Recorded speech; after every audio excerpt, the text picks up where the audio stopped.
Nous savons tous qu'à l'intérieur de notre boîte crânienne, nous avons un cerveau qui pilote notre organisme, notre espèce de tour de contrôle qui pilote notre comportement. Mais ce cerveau ne peut pas fonctionner seul. Il fonctionne avec un autre système qu'on appelle le système nerveux périphérique. Ce système nerveux périphérique, c'est celui qui va être relié directement à la physiologie de notre organisme. C'est lui qui va réguler nos besoins en fonction de situations dans lesquelles nous sommes.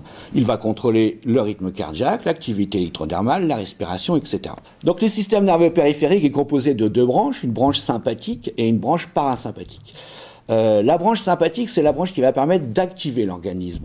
C'est elle qui va contrôler le rythme cardiaque en l'augmentant. C'est elle aussi qui va déclencher le phénomène de microsudation.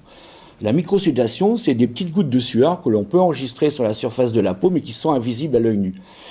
C'est ce qu'on appelle aussi l'activité électrodermale. Ces changements physiologiques sont en lien avec la vigilance, avec l'engagement. Quand une personne est intéressée par quelque chose, on va avoir de l'activité électrodermale, on va avoir des fluctuations cardiaques. Mais en même temps, quand une personne va rencontrer une émotion forte, un stress, nous allons avoir exactement les mêmes effets sur la physiologie de l'organisme. Par conséquent, mesurer l'activité du système sympathique, c'est aussi mesurer nos réactions émotionnelles. À côté de cette branche sympathique, nous avons la branche parasympathique.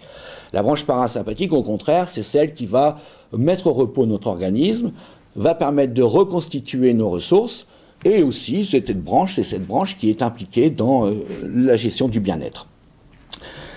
Tous ces changements peuvent être mesurés à l'aide de capteurs. Ce mode de fonctionnement et ces capteurs existent depuis très longtemps, mais jusqu'à présent, ils étaient disponibles uniquement aux chercheurs spécialisés qui utilisaient des dispositifs très compliqués, très complexes et très lourds à mettre en œuvre et très onéreux. Depuis très récemment, on commence à avoir à notre disposition des systèmes très faciles d'utilisation, des bracelets ou des montres, que l'on peut porter à n'importe quel moment de la journée et qui nous renseignent et qui permettent de mesurer d'une façon très précise, aussi efficacement que ce qu'on peut faire en laboratoire, les réactions physiologiques. Et donc, à l'aide de ces capteurs connectés, il devient possible d'étudier en situation écologique, naturelle, la réaction des gens, leur réaction émotionnelle, leur engagement ou au contraire leur désengagement.